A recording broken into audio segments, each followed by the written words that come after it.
안녕하십니까, 서성호입니다.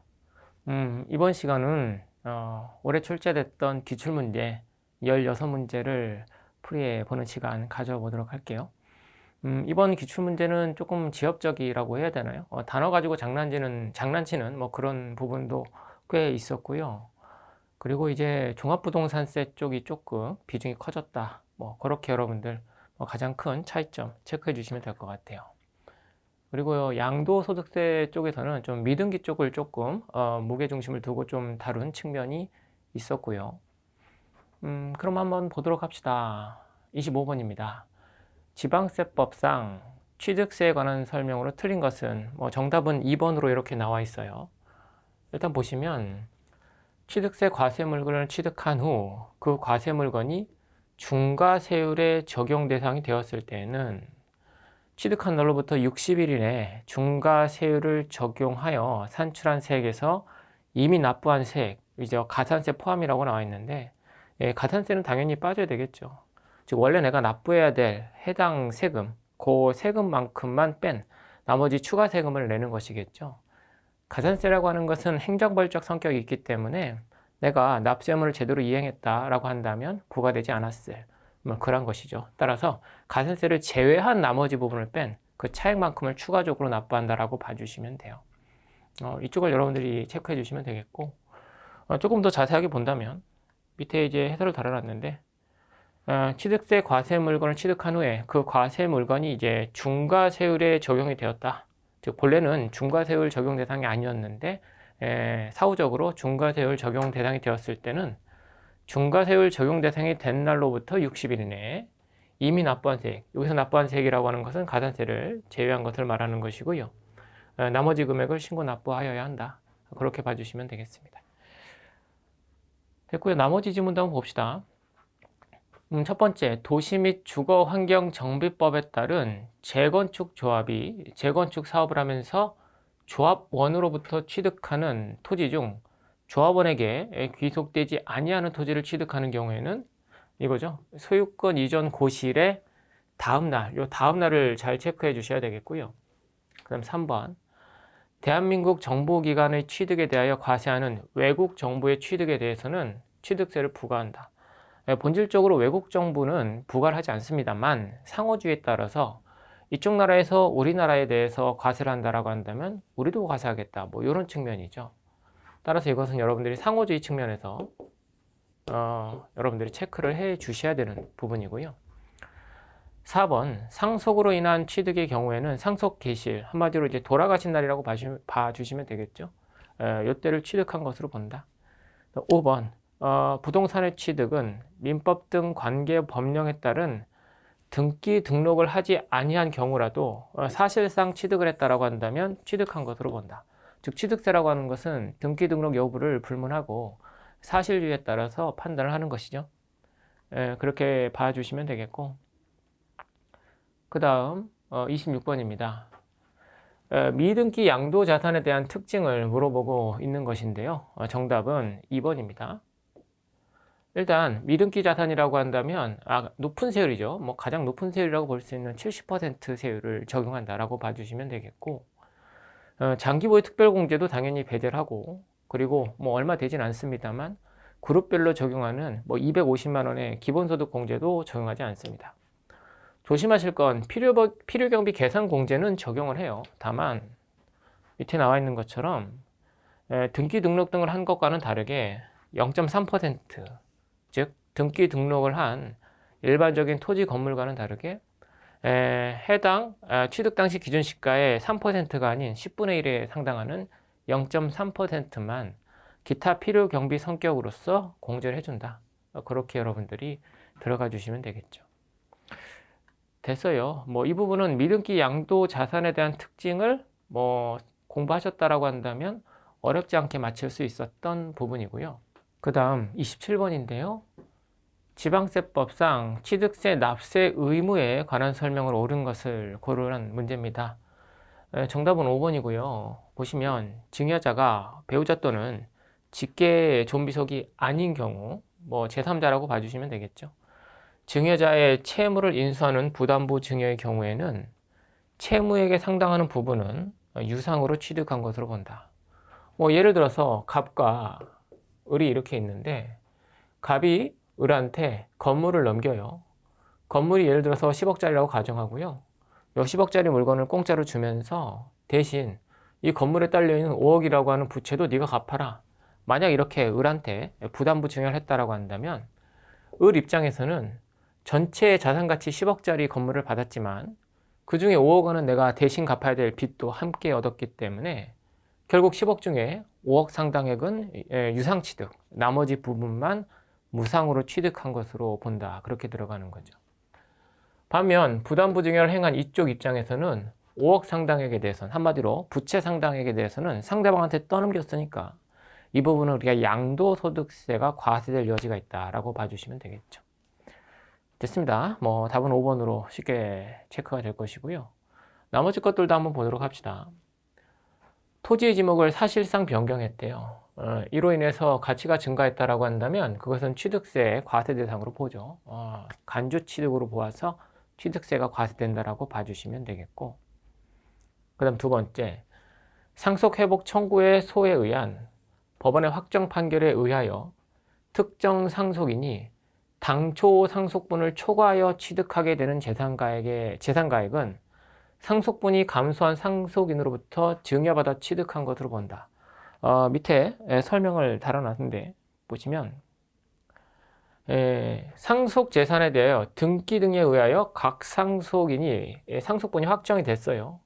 그러고 나서 협의 등을 통해서 또는 재분할하는 결과 특정 상속인에게 상속분을 초과하여 무언가 재산이 더 들어갔다라고 한다면 뭐 이것은 무상으로 취득한 것으로 볼 수 있는 것이죠. 즉 증여로 의지한다 그 말입니다. 예를 들어서 갑과 을이 상속을 받았어요. 땅이 있는데 반반 받았다 그 말입니다.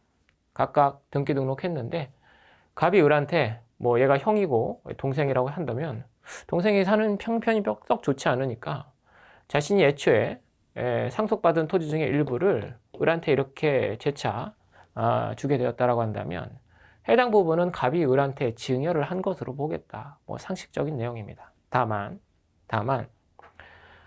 다음 중 어느 하나에 해당하는 경우에는 증여를 보지 않겠다. 뭐 그런 건데 신고 납부 기한 내에 재분할에 의한 취득과 등기를 모두 마친 경우 한마디로 상속세 신고 기한 내에 내가 뭐 5대5로 하기로 했다가 야 이거 좀 그렇다. 6대4로 바꾸자. 뭐 이런 식으로 상속세 신고 기한 내에 협의분할이 협의분할에 뭐라고 할까요? 비율이 계속 바뀔 수가 있겠죠.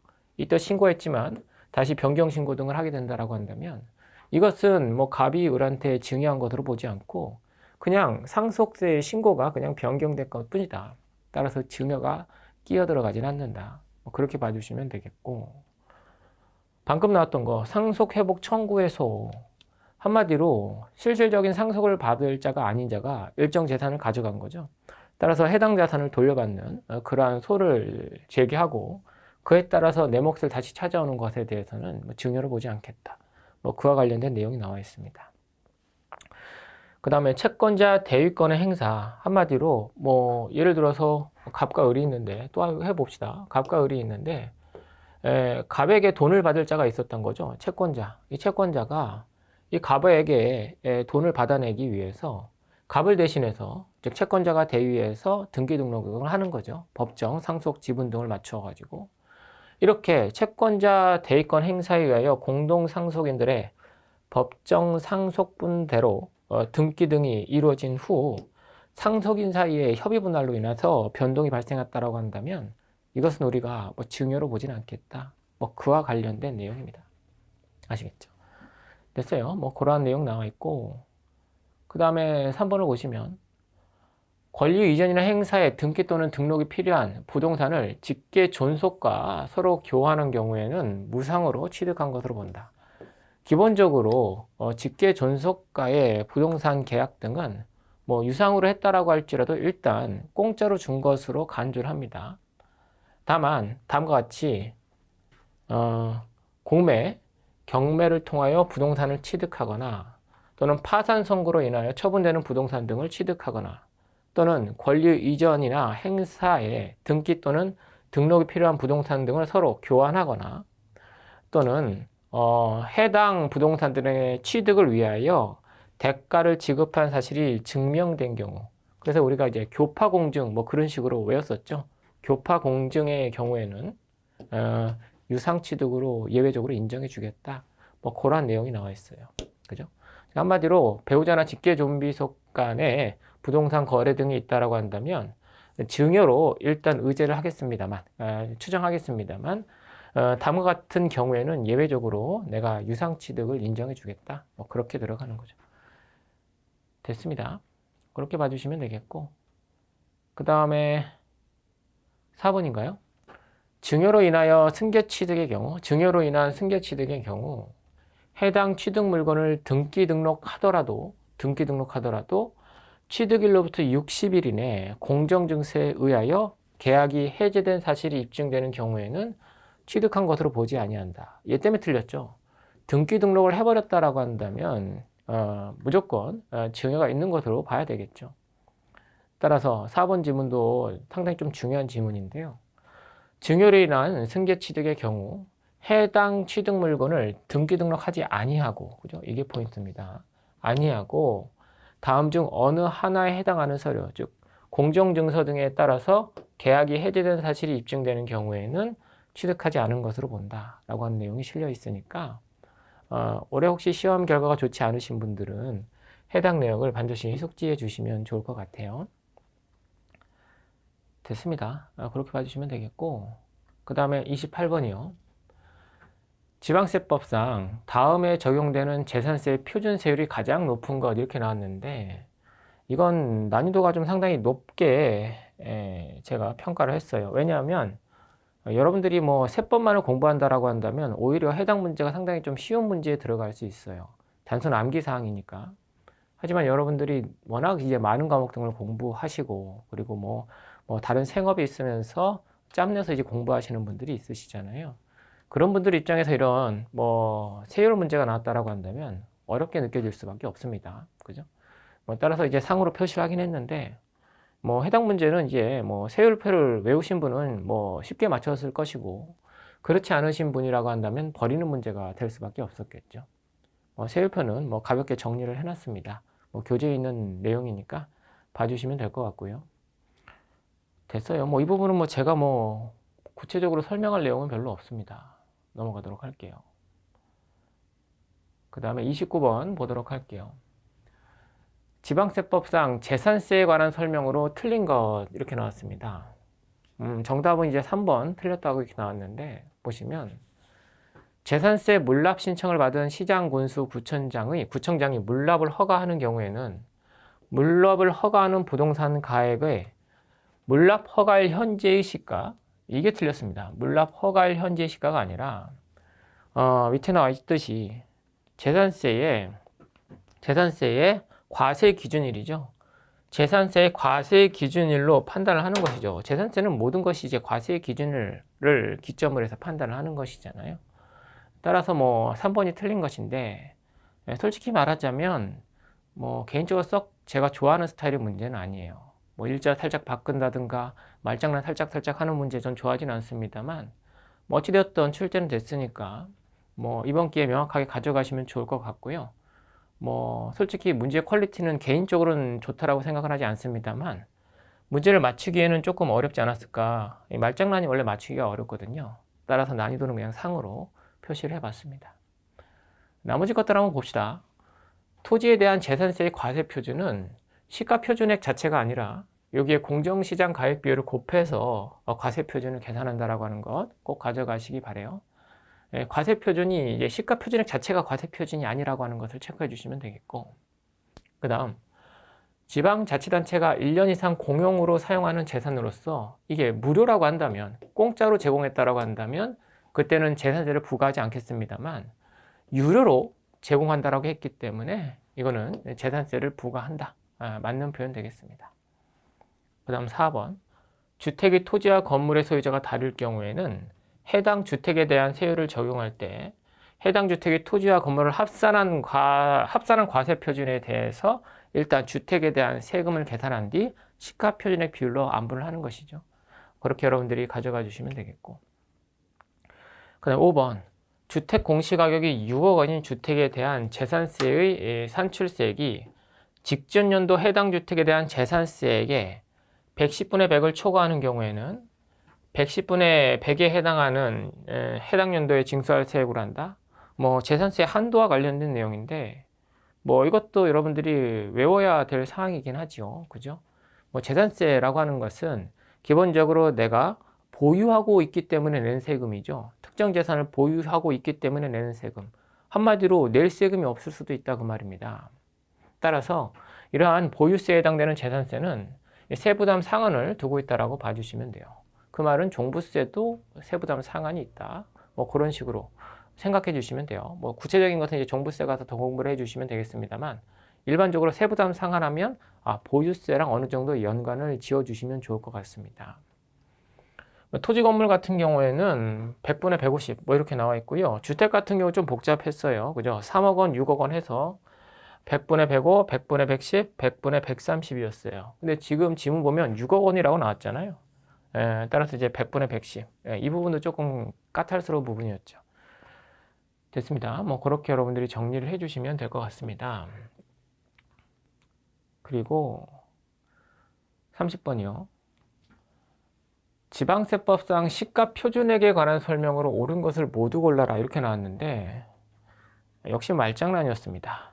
난이도는 상으로 했지만 문제의 퀄리티가 높아서 상으로 한 건 아니고 말장난이라 여러분들이 맞추기가 좀 어려웠겠다라고 해서 상으로 한 것뿐입니다. 여기 뭐 국토부 장관, 조금 국토부 장관 나왔는데 뭐 이것 때문에 틀렸다라고 봐주시면 돼요.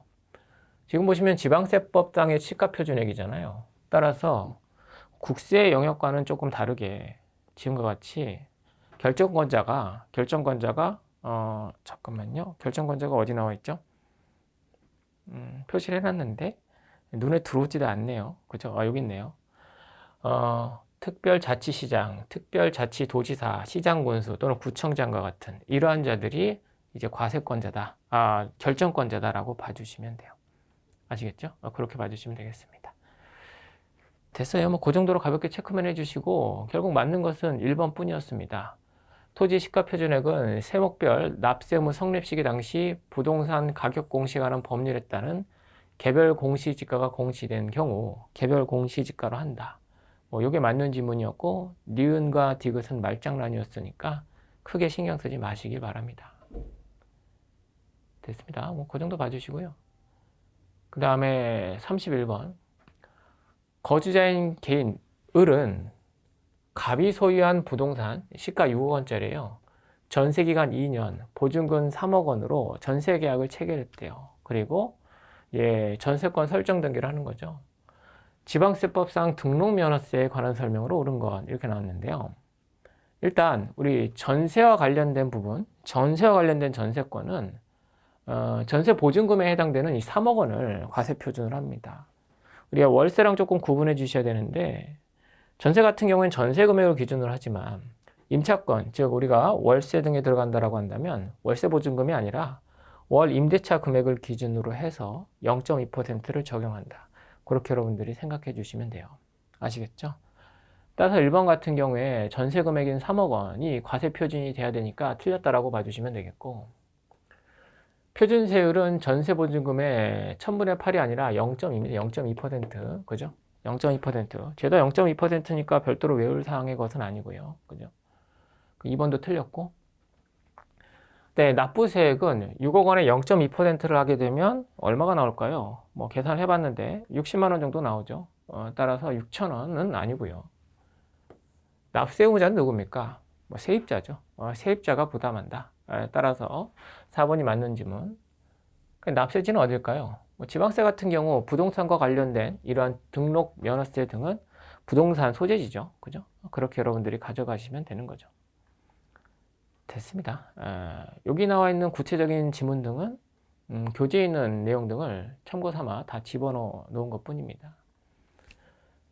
됐고요. 그 다음 32번 가보도록 합시다. 거주자인 개인 갑이 을로부터 부동산을 취득하여 보유하고 있다가 병에게 양도했대요.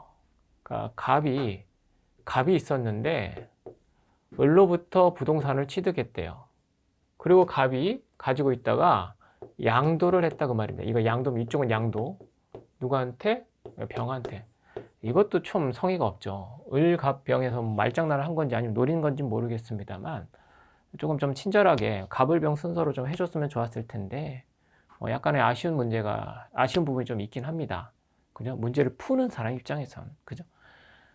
갑의 부동산 관련 조세의 납세 의무에 관한 설명으로 틀린 것을 고르라는 문제인데요. 틀린 것 답은 5번입니다. 양도소득세는 기본적으로 소득세로서 신고납세 제도를 채택하고 있죠. 즉 확정역이라고 하는 것이 납세 의무자가 신고를 함으로써 거기에 적혀 있는 금액으로 세금이 확정되는 확정력을 갖는 그러한 세금입니다.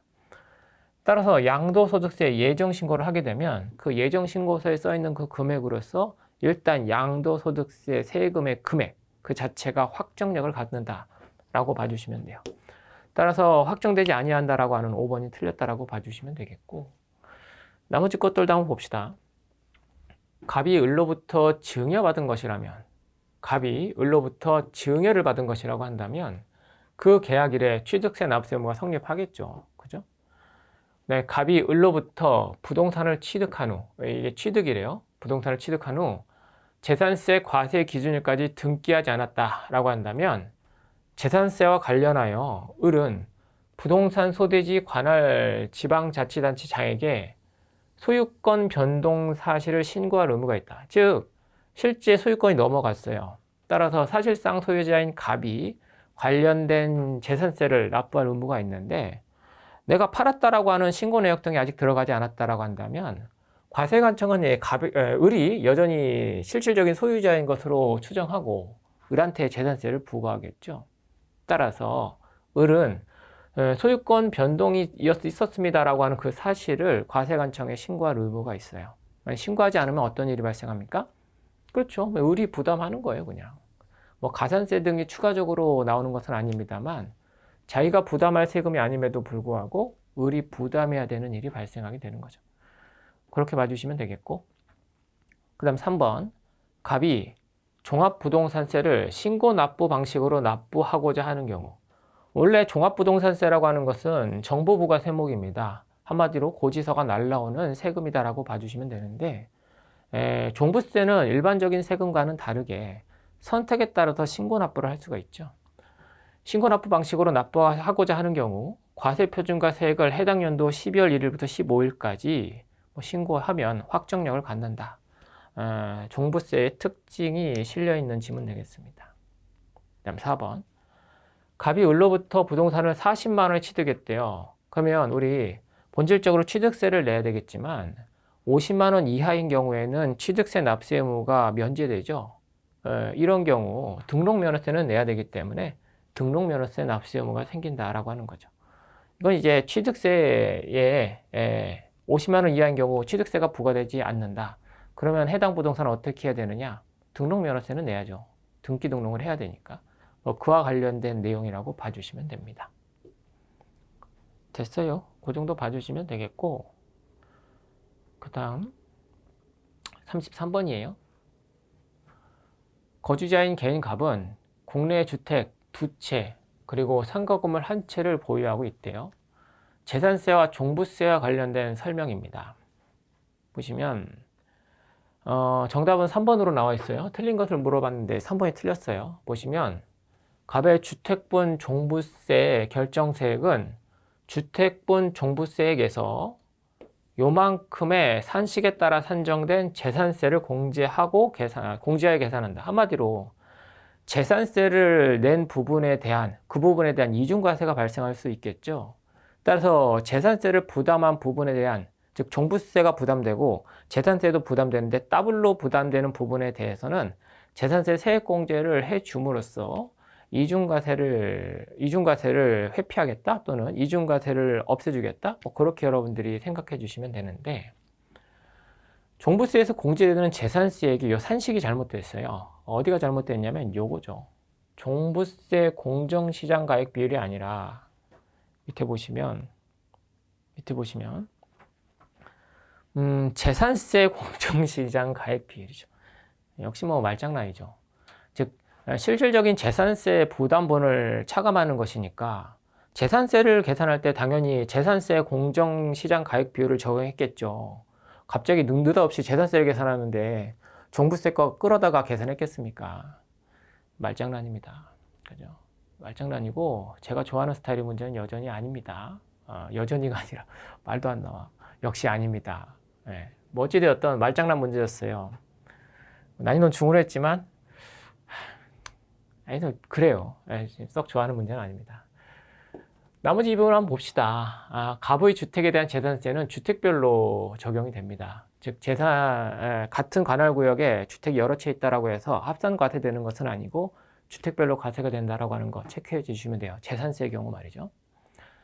가부의 상가 건물에 대한 재산세는 시가 표준액에 법령이 정하는 공정시가장 가액 비율을 곱하여 산정한 가액을 과세 표준으로 하여 비례세율로 과세한다. 뭐 읽어봐 주시면 되겠고요. 4번. 상가 건물에 대해서는 종부세를 과세하지 않죠. 우리 종부세 과세 대상 보시면 종부세 과세 대상은 재산세 과세 대상 중 주택, 여기서 별장 제외라고 나와 있는데 별장이 제외되는 이유는 별장 같은 경우에 분명히 주택의 범위에 들어갈 수는 있겠습니다만 우리가 누진세율 구조를 타고 들어가는 것이 아니라 단일세율로 그냥 과세가 되는 그러한 놈이거든요. 쉽게 생각하면 재산세 중에 우리가 누진세율 구조를 타고 들어가는 걔네들의 한정에서 종부세가 과세된다라고 봐주시면 돼요. 따라서 별장을 제외한 주택, 그 다음에 재산세 과세 대상 토지 중에 누진세율 구조를 타고 들어가는 종합합산 과세 대상 토지, 별도 합산 과세 대상 토지, 그렇게 여러분들이 가져가 주시면 되겠죠. 따라서 건물은 기본적으로 종부세 과세 대상이 되지 않아요. 따라서 내가 전국에 엄청나게 많은 상가 건물을 갖고 있다. 종부세 부담하느냐? 안 낸다 그 말이죠. 됐고요. 5번. 갑의 주택에 대한 종부세는 갑이 보유한 주택의 공시가격을 합산한 금액에서 6억 원을 공제한 금액. 지금 같은 경우 문제에서 1주택자가 아니었죠. 지금은 주택이 2채 있다라고 나와 있어요. 그죠? 따라서 6억 원을 공제한 금액에서 공정시장 가액 비율을 곱한 금액을 과세 표준으로 해서 누진세율을 적용한다라고 나와 있는데 2022년부터 이제 주택 토지의 종부세 공정시장 가액 비율이 95%가 아니라 100%가 됩니다. 뭐 한마디로 약간의 조정되는 그러한 혜택 아닌 혜택도 이제 더 이상 2022년부터는 부여받지 못한다라고 봐주시면 돼요. 아시겠죠? 됐습니다. 그 정도 봐주시면 되겠고 그 다음 쭉 넘겨서 34번 보도록 합시다. 종합부동산세법상 1세대 1주택자에 관한 설명을 옳은 것은 정답은 2번으로 나와 있는데요. 보시면 합산배지 신고한 문화재 보호법에 따른 국가등록 문화재에 해당하는 주택은 1세대가 소유한 주택수에서 제외한다. 뭐 당연히 상식적으로 해당 주택은 제외가 돼야 될 것이겠죠. 밑에 보시면 합산 배제 주택으로 과세표준 합산의 대상이 되는 주택의 범위에 포함되지 않는 것이 다음과 같이 종류가 나와 있죠. 민간임대주택에 관한 특별법에 따른 민간임대주택이라거나 또는 공공임대주택 또는 대통령령에서 정하는 다가구 임대주택 이런 것들은 우리가 종부세 과세 대상에서 해당 주택을 빼고 계산이 들어가죠. 따라서 이제 과거에 많은 임대사업자 등록이 이루어졌던 이유 중에 하나가 요거였죠. 그 다음에 종업원의 주거에 제공하기 위한 기숙사라든가 사원형 주택 그리고 주택 건설 사업자가 건축하여 소유하고 있는 미분양 주택이라거나 또는 가정 어린이 집용 주택, 노인 복지 주택, 향교가 소유한 주택 이런 것들 이러한 것과 같이 종부세를 부과하기에는 목적에 적합하지 않은 주택 등을 배제하는 겁니다. 따라서 여러분들이 이것은 상식적으로 2번이 당연히 배제가 돼야 되겠구나 그렇게 가져가시면 되는 부분이었어요. 그래서 2번은 상식적으로 그럴 것 같은데 문제는 다른 지문이 조금 지식이 필요한 그러한 부분이 존재하는 거였죠. 일단 1번 봅시다. 과세 기준일 현재 세대원 중 1인과 그 배우자만이 공동으로 1주택을 소유하고 있대요. 예를 들어서 부부가 이렇게 있는데 부부가 하나의 주택을 소유하고 있다 그 말입니다. 1세대 1주택이긴 한데 이게 공동 명의로 이렇게 등록이 되어 있다 그 말입니다. 그럼 이런 경우 종부세는 어떻게 계산이 되느냐? 각각 한 주택이 있는 것으로 보고 그 지분율에 상당하는 금액만큼 우리가 종부세를 부담하시면 돼요. 이때 각각 기본적으로 6억 원이 차감을 시키고 그리고 계산이 된다라고 봐주시면 돼요. 그런데 기본적으로 한 부부가 각각 절반씩 그리고 각각 6억 원씩 차감이 된 상태에서 계산이 들어가기 때문에 일반적인 경우에는 이런 공동명의 형태의 1세대 1주택이 종부세 부담액이 훨씬 적을 확률이 크겠습니다만 뭐 예외적으로 단독주택, 한마디로 1인 소유 단독주택인 경우가 오히려 더 유리한 경우도 있을 수가 있어요. 어떤 경우가 하니 1인 단독 소유 같은 경우에는 11억 원 정도의 기본 공제가 일단 들어가요. 6억 원이 아니라 1인 단독 소유 1세대 1주택 경우. 그리고 여기에 더해서 이 주택을 장기간 보유했다 또는 연세가 많으시다라고 한다면 특별히 세액공제 등이 더 들어갈 수가 있거든요. 따라서 부부 공동 명의가 유리할 수도 있지만 상황에 따라서는 1인 단독 소유로 계산했을 때, 즉 한마디로 소유가 둘 중에 한 명의 소유로 되어 있는 1세대 1주택으로 계산했을 때 세액 부담이 더 적을 수 있더라 그 말입니다. 아시겠죠?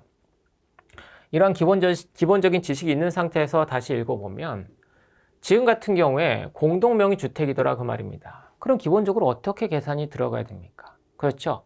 각각 주택을 보유한 것으로 보고 절반씩 각각 소유한 것으로 본 뒤 6억 원씩 차감이 들어간 뒤 각각 종부세 계산이 들어가는 거죠. 그런데 얘네들 입장에서는 이 조금 불만이 있을 수 있어요. 왜냐하면 이렇게 계산했을 때보다 1인 단독 소유로 계산했을 때 세부담이 아예 발생하지 않거나 경감되는 그런 경우가 있을 수 있잖아요. 단순하게 명의를 공동 명의를 했다는 이유만으로 1인 단독 소유를 했을 때보다 세부담이 증가한다라고 한다면 불만을 표현할 수밖에 없을 겁니다. 따라서 네가 원한다면, 비록 부부 공동 명의로 되어 있지만 네가 원한다면 1인 단독 소유인 것처럼 1인 단독 소유 1세대 1주택인 것처럼 종부세를 계산하고 그에 따른 납세 의무를 부담해도 좋다. 이러한 특례 규정이 있는 거죠. 그런데 지금 지문을 보시면 보세요. 신청하지 않더라도 라고 나왔잖아요. 신청하지 않더라도 공동명의 1주택자를 해당 1주택에 대하여 1주택에 대한 납세 의무자로 한다. 이렇게 나와 있잖아요. 한마디로 신청을 하는 경우에 한정해서 1인 단독 소유 1세대 1주택자처럼 계산을 할 수 있는데 얘는 신청하지 않더라도 라는 표현을 했기 때문에 틀렸다라고 봐주시면 돼요. 아시겠죠? 정리합시다.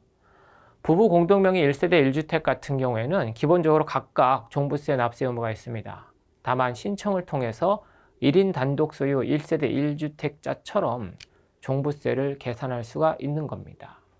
그렇게 가져가 주시면 되겠고, 그다음 3번 1세대가 일반 주택과 합산 배제 신고한 임대주택을 각각 한 채씩 보유한 경우 해당 일반 주택에 실제 거주하지 않더라도, 이게 또 틀렸어요. 조금 구석지 부분인데 아까 우리 임대주택에 대해서는 주택수에서 뺀다라고 했잖아요.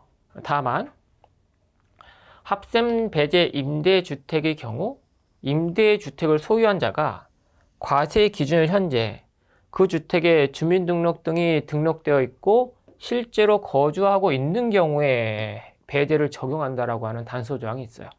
따라서 조금 깊은 내용인데 지금 보시면 거주하지 않더라도 빼준다 뭐 그렇게 표현되어 있잖아요. 따라서 이 부분이 틀렸다라고 봐주시면 돼요. 됐고요. 그 다음 4번 1세대 1주택자는 주택의 공시가격을 합산한 금액에서 6억 원을 공제한 금액에서 다시 3억 원, 이게 법이 개정되기 전까지는 1인 단독 소유 1세대 1주택 같은 경우에 9억 원을 차감했습니다만 법이 개정돼서 6억 원에서 다시 5억 원을 차감한, 한마디로 11억 원을 차감해요. 1인 단독 소유 1세대 1주택자 입장에서 말이죠. 따라서 여기 나와 있는 이 표현이 1인 단독 소유 1세대 1주택자를 의미한다라고 하더라도 틀린 거고요. 만약에 부부 공동 명의의 1세대 1주택자라고 한다면 각각 6억 원이 차감되는 것이기 때문에 역시 틀린 것이라고 봐주시면 되겠습니다. 그래요. 근데 요 1세대 1주택자에 대해서 지금 명확한 어떠한 표현 등이 언급되어 있지 않기 때문에 다소 불완전한 문장이긴 합니다만, 뒤에 있는 요 9억 원이라고 하는 것이 현행법에 그 어떤 것을 적용한다라고 할지라도 맞는 문장이 될 수가 없기 때문에 어찌됐든 4번은 틀렸다라고 볼 수가 있겠고요. 그 다음 5번. 1세대 1주택자에 대하여는 주택분 종부세 산출세액에서 소유자의 연령과 주택의 보유 기간에 따른 공제액을 80% 범위에서 중복하여 공제한다. 이게 1인 단독 소유 1세대 1주택자일 경우에 예외적으로 특별이라고 해야 되나요? 특별하게 추가적으로 받을 수 있는 혜택사항이라고 봐주시면 되겠는데, 연령이 많거나 보유기간이 길었다라고 한다면 각각 공제율을 계산한 뒤 두 금액, 즉 공제율의 합이 최대 80%가 될 때까지 공제 혜택을 부여받을 수가 있어요. 역시 1세대 1주택자라고 하는 것이 1인 단독 소유인지 부부 공동 명의인지 명확하지 않습니다만, 어찌되었던 70%는 아니니까 틀린 지문으로 골라주시면 되겠죠. 그죠? 그래요. 객관식이라고 하는 것이 그렇죠. 깔끔하게 누구도 의심할 여지 없이 완벽한 문장으로 나온다라고 한다면 가장 퍼펙트하겠습니다만, 이와 같이 조금 의구심이 날 만한 그런 문장 등이 출제되기도 하죠. 이때는 여러분들이 어쩔 수 없이 가장 정답에 근접한 것을 골라주시면 되겠고요. 혹시 압니까? 4번이나 5번을 찍었는데 이의제기 등을 통해서 전부 정답? 이런 식으로 구제가 될 수도 있겠죠. 개인적으로는 조금 힘들 것 같긴 해요. 왜냐하면 만약 이것을 모두 정답 처리해버리면 그만큼 합격자가 늘어나 버리잖아요. 이 합격자를 지금 어떻게든 좀 줄이려고 하고 있는 상황에서 받아줄지는 조금 의구심이 듭니다만, 어찌되었던 해당 문제는 약간 좀 불완전한 상태의 문제였다라고 생각이 돼요. 그럼 이어서 35번 보도록 합시다. 2021년 귀속 토지분 종부세에 관한 설명으로 옳은 것을 고르는 문제인데요. 난이도는 합니다. 정답은 3번으로 쉽게 나옵니다. 종부세의 물납은 허용되지 않죠. 물건으로 세금을 납부한다라고 하는 것은 재산세, 그리고 우리의 학습 범위 밖에 있는 상속세 정도라고 생각해 주시면 돼요. 나머지 세금은 물건으로 납부한다? 그런 거 안 됩니다. 아시겠죠? 종부세와 재산세를 조금 구분해 가면서 특징 등을 비교해 가면서 학습하셨다라고 한다면 어렵지 않게 답을 뽑을 수가 있었겠죠. 나머지 지문도 한번 봅시다. 재산세 과세 대상 중 분리 과세 대상 토지는 종부세 과세 대상이 아니죠. 그죠? 우리 종부세 과세 대상은 앞에서도 봤지만 별장을 제외한 주택, 그리고 누진세율 구조를 타고 들어가는 토지 중에 두 가지, 별도 합산과 종합 합산, 그렇게 들어갔었죠. 따라서 1번 틀렸고요. 2번, 종부세는 분납이 허용되죠. 분납은 허용됩니다. 보시면 구체적으로 다음과 같이 250만 원을 초과하는 경우 6개월을 분납 기간으로 해서 분납이 가능하다라고 봐주시면 돼요. 예를 들어서 300만 원이다 라고 한다면 일단 250만 원 내고 나머지 50만 원은 6개월 이내에 납부할 수가 있는 것이고, 예를 들어서 얼마 해볼까요? 600만 원이다 라고 한다면 절반의 금액이 250만 원이 넘어가기 때문에 일단 300 내고, 그리고 300은 나중에 6개월 있다 납부할 수가 있다. 그렇게 봐주시면 되겠죠. 그 다음 4번. 납세자에게 부정행위가 없으며 특례 제척 기간에 해당하지 않는 경우 원칙적으로 납세 의무 성립일로부터 3년이 아니라 5년이죠. 우리 제척 기간과 관련된 내용이고 총칙편에서 다루었던 부분입니다. 됐고요. 그 다음 5번. 별도 합산 과세 대상인 토지의 재산세로 부과된 세액이 세부담 상한을 적용받았다. 한마디로 계산했는데 뭐 지나치게 나온 거죠. 따라서 세부담 상한만큼만 부담했다라고 한다면 실제 내가 부담한 금액만큼만 공제를 해줘야 되겠죠. 따라서 그 상한을 적용받기 전이 아니라 적용받은 후 실제 내가 부담한 세금만큼만 세액공제로서 공제가 들어간다. 차감해준다. 그렇게 봐주시면 되겠습니다. 됐고요. 그 다음에 36번입니다. 다음은 거주자 갑의 상가 건물 양도소득세 관련 자료이다. 양도차익을 물어보고 있습니다. 양도차익. 보시면 최소화하는 방향으로 필요경비를 선택하라는 문제가 나왔는데, 일단 뭐 기본적인 지식, 양도차익이라고 하는 것은 양도가액에서 취득가액과 기타 필요경비를 차감한 후의 숫자죠. 양도가액에서 취득가액과 기타 필요경비를 차감하면 양도차익이 나온다. 양측이 차장, 뭐 그런 식으로 우리가 공부를 했어요. 양측이 양도차익이 나오면 거기서 장기보유 특별공제를 차감하고 뭐 이런 식으로 공부를 했었잖아요. 지금은 양도차익까지만 지금 물어보고 있는 겁니다. 그러면 우리가 양도가액은 기본적으로 무엇을 가장 먼저 적용을 해야 될까요? 당연히 실지거래가액을 먼저 적용을 해 주셔야 되겠죠. 양도 당시 실지거래가액을 해당 산칙에 집어넣어야 돼요. 근데 실지거래가액을 모른다라고 한다면 그때는 매매사례가를, 이것도 모른다라고 한다면 감정가를 적용하게 됩니다.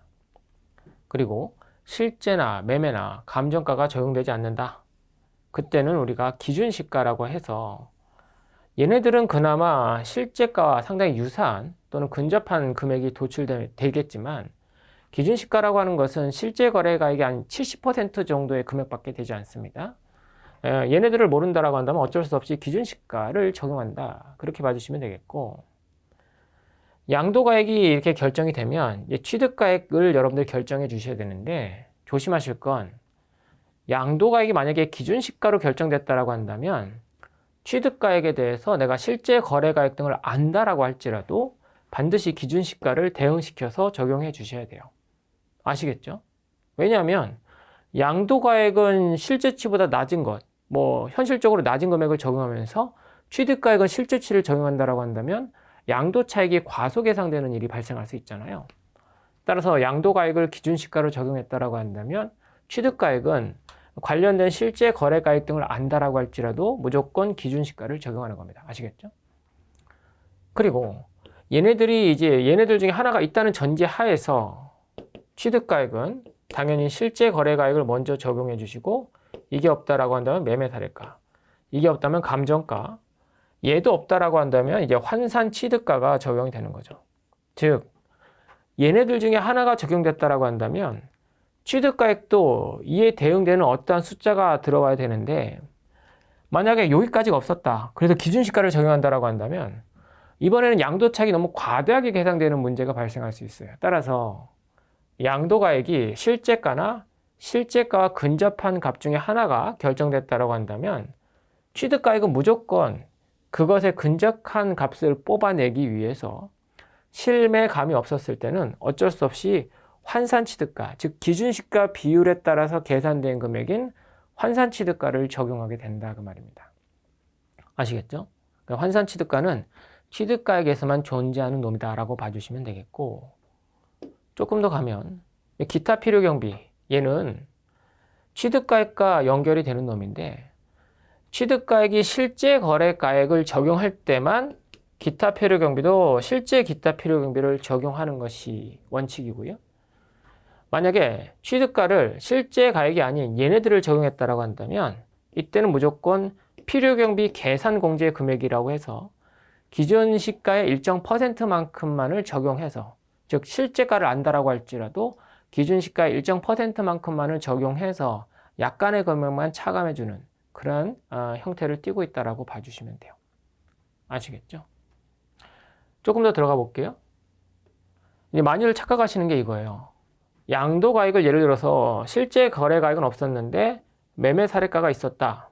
그래서 매매사례가를 적용한다라고 한다면 취득가액은 무조건 매매사례가를 적용해야 된다라고 생각하시는 분이 있어요. 가끔. 절대 그거 아닙니다.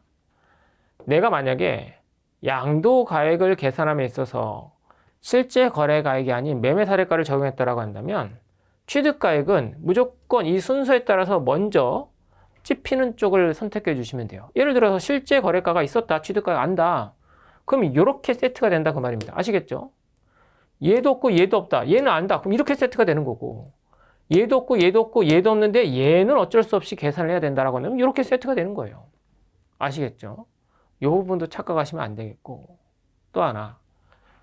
요 환산 취득가에만 있는 독특한 규정이 있는데, 요 환산 취득가라고 하는 것은 뭐 해당 문제 같은 경우 다음과 같이 계산돼요. 실제 양도가액이 5억 원이다. 그럼 환산 취득가라고 하는 것은 기준시가 비율로 해서 2억 5천 이렇게 쉽게 계산이 되는데, 이렇게 환산 취득가를 적용했을 때는 당연히 이것은 실제 취득가가 아니기 때문에 필요경비 계산 공제라고 해서 아주 약간의 금액을 더 얹어서 양도차익에서 차감하게끔 가는 것이 원칙입니다. 다만 환사 취득가액에 한정해서만 이렇게 계산된 금액과 실제 기타 필요경비 있죠. 지금 같은 경우 이제 2억 6천이라고 나와 있는 실제 기타 필요경비에 해당되는 금액을 비교해서 납세자가 더 유리한 금액을 차감할 수 있다라고 봐주시면 돼요. 그 문제에서 보시면 양도 차익을 최소화하는 방향으로 차감하라고 나와 있잖아요. 그 말이 두 개를 비교해서 더 큰 금액을 차감하라. 그렇게 여러분들이 봐주시면 될 것 같아요. 따라서 관련된 해설을 보시면 일단 양도가액은 5억 원으로 실제가를 적용하게 되는 거죠. 실제 양도가. 따라서 취득가액은 실, 매, 감, 얘마저도 없다라고 한다면 환산 취득가를 적용해야 되는 것이고, 지금 같은 경우에 실제 거래가 없고요. 매매 사례가나 감정가도 없으니까 결국 환산 취득가를 적용해서 관련된 양도가액에서 차감되는 숫자를 뽑아야 되는데, 보시면 환산 취득가액은 다음과 같이 2억 5천이 나오고, 그리고 필요경비 계산공제라고 해봐야 결국 취득 당시의 기준시가의 3% 정도만 적용이 되는 것이니까 이 정도 금액밖에 도출되지 않아요. 근데 내가 실제 기타 필요경비를 증명에 따라서, 즉 세금 계산서 등에 따라서 내가 입증할 수 있는 금액이 얘보다 크니까 결국 그냥 취득가액 없는 것으로 보고 0원으로 하고 2억 6천을 적용하는 것이 양도 차익을 그나마 더 줄이는 그런 방식이 될 수가 있겠습니다. 따라서 지금 같은 경우 답은 2번으로 나오게 된다라고 봐주시면 되겠고요. 그 다음 37번 보도록 합시다. 소득세법상 양도소득세 과세 대상 자산의 양도 또는 취득의 시기로 틀린 것을 고르라는 문제인데요. 이것은 답은 1번으로 난이도가 그렇게 높진 않았어요. 도시개발법에 따라 교부받은 토지의 면적이 환지 처분에 의한 권리 면적보다 증가 또는 감소했다라고 한다면 그 증가분 또는 감소분에 대한 것은 환지 처분의 공고가 있는 날의 다음 날, 그 정도만 가져가 주시면 되겠죠. 따라서 공고가 있는 날로 표현되어 있는 1번은 틀렸다라고 봐주시면 되겠습니다. 됐습니다. 가볍게 체크해 주시면 되겠고, 38번 보도록 합시다. 거주자 갑은 2015년에 국외 한 채의 주택을 미화 10만 달러, 취득 자금 중 일부는 빌렸대요. 취득했고요. 2021년 동주택을 20만 달러에 양도했고요. 이 경우 소득세법상 설명으로 틀린 것을 고르는 문제입니다. 갑은 해당 자산의 양도일까지 계속 5년 이상 국내 주소를 뒀습니다. 따라서 국내 부동산의 양도이지만 국외 부동산의 양도이지만 납세 의무가 존재한다 라고 하는 것을 체크해 주셔야 되겠죠. 정답은 1번인데요. 국외 주택에 대한 양도 차익은 양도가액에서 취득가액과 기타 필요경비 계산공제죠. 필요경비 계산공제를 차감해 계산한다 이렇게 나와 있는데, 여러분들 필요경비 계산공제라고 하는 것은 기본적으로 기준시가 베이스로 뽑히는 거였잖아요. 그죠? 근데 우리가 해외에 있는 부동산에 대해서 기준시가를 다 계산을 할까요? 애시당초 성립이 안 되는 그런 표현이죠. 따라서 1번을 쉽게 답으로 뽑을 수 있어야 되겠습니다. 아시겠죠? 나머지 지문도 한번 보도록 할게요. 갑의 국외의 주택 양도로 발생하는 소득이 환율 변동으로 인하여 외화 차익금으로부터 발생하는 환차익이 포함되어 있대요. 그럼 얘는 빼라. 차익금에서 발생하는 환차익이 포함되어 있다고 한다면 그건 빼라 라고 하는 것이 2번의 지문 되겠고요.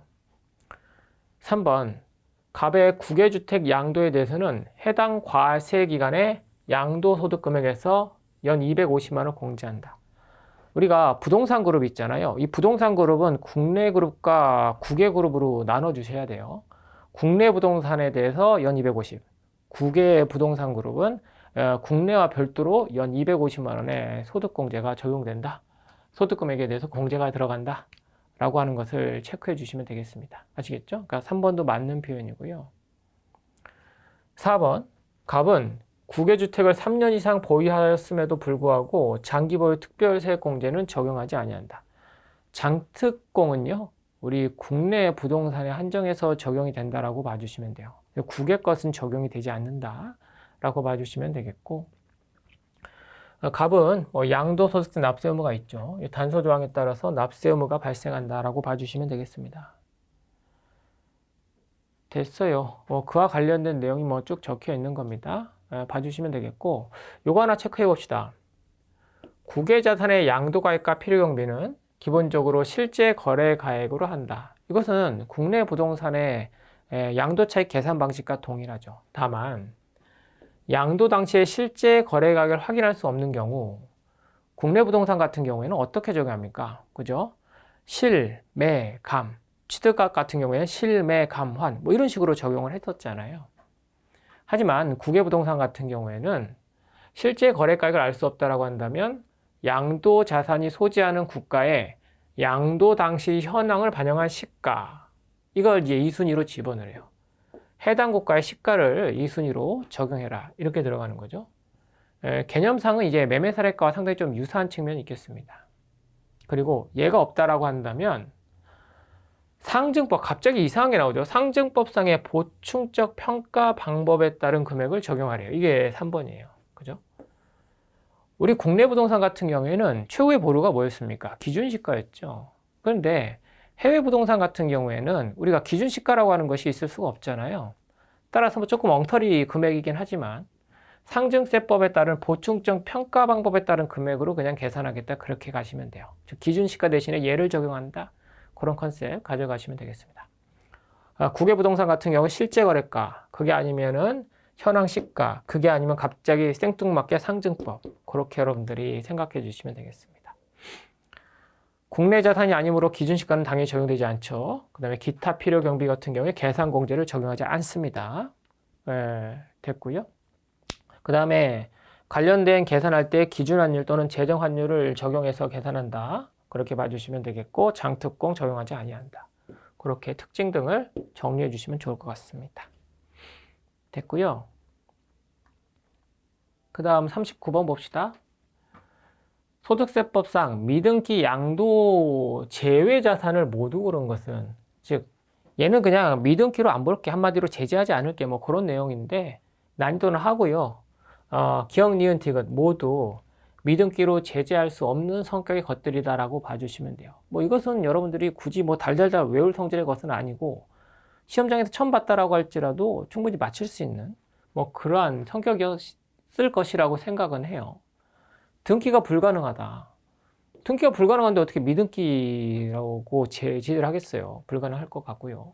불가능하고요. 그 다음에 역시 또 등기가 불가능한 자산 나와 있고요. 그죠? 개발 사업이 종료되지 아니하여 취득 등기가 불가능한 그런 상태였다. 이런 것에 대해서 미등기로 70% 세율 때리고 그럴 수는 없겠죠. 따라서 기억, 니은, 디귿이 모두 미등기로 제재되지 않는 그러한 예외 조항 등에 속한다라고 봐주시면 되겠습니다. 됐어요. 그와 관련된 내용은 소득세법 시행령 168조에 나와 있으니까 그와 관련된 내용 또는 교재에 나와 있는 내용 참고해 주시면 되겠고요. 마지막 40번입니다. 소득세법상 배우자 간 증여재산의 2월 과세에 관한 설명을 옳은 것은 이런 게 나와 있는데 대략적인 설명을 일단 하고요. 그리고 지문을 보도록 합시다. 이런 겁니다. 일단 갑과 을이 있어요. 일단 해당 규정이 적용되기 위해서는 이 갑과 을의 관계가 배우자 또는 직계 좀비 속이어야 돼요. 이게 우리가 부당행위 계산 부인과는 좀 다르죠. 배우자 직계 좀비 속 관계이어야 하겠고요. 그리고 이쪽에서 증여가 이루어졌는데 그 증여 재산이라고 하는 것이 토지와 건물과 같은 부동산 등일 때만 적용이 되는 거예요. 한마디로 일단 관계가 한정되어 있고 증여된 자산이 한정되어 있다고 하는 특징이 있습니다. 그리고 우리 이 증여받은 부동산 등을 제3자에게 양도를 하는데 이것이 이제 5년 내 양도를 했을 때 적용이 된다라고 봐주시면 돼요. 아시겠죠? 이런 경우 해당 배우자 직계 존비 속간 증여재산 이월과세를 적용하게 되는데 해당 규정의 특징은 둘이 뭐 짜고 치고 세금을 부당하게 줄이려고 했다 그런 컨셉 아닙니다. 그런 컨셉은 우리가 부당행위 계산 부인으로서 증여 후 양도에 따른 과세 규정이 별도로 있는 것이고 얘는 그냥 세금만 조금 더 걷겠다 뭐 그런 컨셉이에요. 따라서 해당 규정이 적용된다라고 한다면 을은 여전히 특례가 적용되기 전과 마찬가지로 관련된 양도소득세에 대한 납세 의무가 부담되지만 다만 세금액을 계산할 때는 갑이 이렇게 다이렉트로 양도했을 때 계산될 금액이 있잖아요. 그 양도소득세. 그것에 맞추어서 네가 세부담을 져라. 그냥 그렇게 들어가는 거예요. 조심하셔야 돼요. 배우자 직계 존비 속간 증여재산 이월과세는 배우자 직계 존비 속간에 부당한 행위를 했기 때문에 제재하겠다 그런 의미가 아니라 그냥 세금만 더 걷겠다 그런 의미예요. 따라서 여기 나와 있는 것처럼 여기 지문이 나와 있는데 지문 한번 볼까요? 이월과세를 적용하여 계산한 양도소득 결정세액이 이월과세를 적용하지 않고 계산한 양도소득 결정세액보다 적은 경우에는 이월과세를 적용하지 않는다 이렇게 나와 있잖아요. 적용한다라고 나와 있잖아요. 적용하지 않아요. 한마디로 세금을 더 걷기 위해서 특례를 적용하는 것인데 특례를 적용하지 않았을 때 세금액이 더 크다라고 한다면 그냥 원래대로 세금을 납부하시면 되는 겁니다. 아시겠죠? 그런 컨셉 가져가 주시면 되겠고요. 그리고 또 하나 지금 답이 4번으로 나와 있어요. 옳은 지문으로.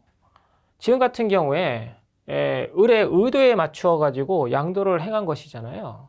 따라서 자유의지에 따라서 양도를 했을 때 해당 규정이 적용이 되는 것이지 이와 같이 나의 의지와 상관없이 법률에 따른 수용에 의해 넘어갔다라고 한다면 그때는 역시 해당 규정을 적용하지 않는다라고 봐주시면 되겠습니다.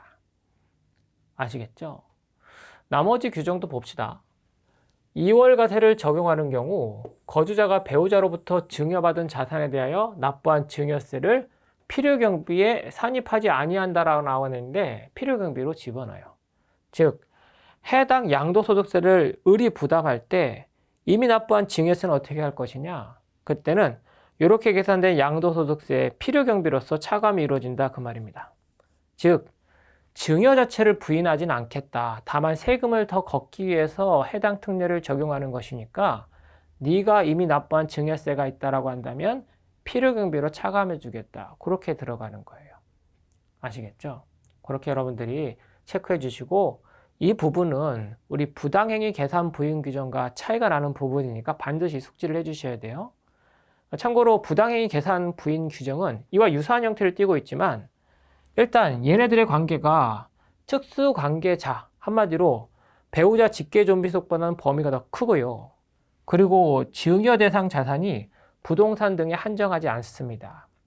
그리고 증여세로 납부한 금액이 있다라고 한다면 돌려줘 버려요. 한마디로 증여 자체를 부인해 버리는 거죠. 근데 해당 규정은 증여를 부인하는 것은 아니기 때문에 그냥 세금만 더 걷겠다는 컨셉이기 때문에 이때 납부한 증여세를 필요경비로 차감해 준다라고 여러분들이 생각해 주시면 된다고요. 됐고요. 2번 이월과세를 적용받은 자산의 보유기간은 증여한 배우자가 그 자산을 증여한 날을 취득일로 본다. 한마디로 이렇게 계산해 보겠다 그 말이에요. 3번 거주자가 양도일로부터 소급하여 5년 이내에 그 배우자로부터 증여받은 토지를 양도할 경우에 적용한다. 조심하실 건 사망으로 혼인관계가 소멸된 경우 포함이라고 나와 있는데 제외입니다. 무슨 말인 거 아니? 둘이 부부 관계였어요. 증여를 할 당시만 해도. 그런데 양도할 때는 둘이 이혼을 해가지고 양도 당시에는 부부가 아니다 라고 한다면 해당 특례를 적용할 것이냐? 적용하겠다 그 말이에요. 왜냐하면 위장위혼 등을 통해서 세금을 조금 줄여보려고 꼼수를 부릴 수 있거든요. 따라서 증여 당시에 네가 부부관계였다라고 한다면 양도 당시 혼인관계가 소멸됐다라고 할지라도 해당 특례를 적용하겠다. 이렇게 여러분들이 들어가 주시면 돼요. 단 세금을 회피할 목적으로 사망하지는 않겠죠. 따라서 사망은 제외고요. 그렇게 여러분들이 가져가 주시면 되겠고 추가로 연대납세 의무도 체크해 봅시다. 연대납세 의무. 지금 같은 경우에 무언가 잘못해서 해당 규정을 적용하는 것이 아니죠. 적용하는 것이 아니잖아요. 따라서 연대납세 의무 같은 건 없어요. 해당 규정은. 즉 을과 연대해서 갑이 부담해야 된다. 그런 거 없다고요. 그냥 을이 그냥 납세 의무자일 뿐이에요. 다만 세금만 이렇게 계산하는 거죠. 다만 비교 목적으로 가져갈 거. 부당행위 계산부인. 부당행위 계산부인은 특수관계자 간의 세금을 줄이기 위해서 꼼수를 부리는 거거든요. 따라서 그때는 갑이 납세 의무를 부담하고 을이 연대 납세 의무를 부담합니다. 얘랑 완벽하게 다르죠. 그것도 체크해 주셔야 되겠고요. 그러니까 이 부분은 여러분이 2월 과세 규정만을 공부하시기보다는 부당행위 계산 부인 규정과 연계해 가면서 그 차이점을 여러분들 것으로 만드는 것이 상당히 좀 중요한 주제 되겠습니다.